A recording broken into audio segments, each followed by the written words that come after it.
Naku guys, meron tayong experience today.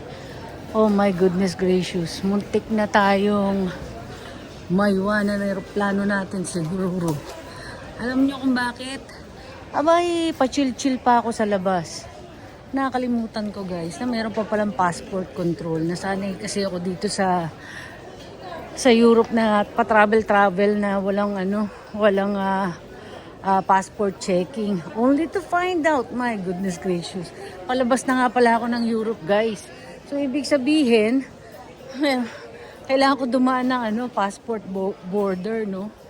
Ayun, so napakahaba ng pila. Hindi ko na nakuha na ng video dahil bawal magkuha ng video dun.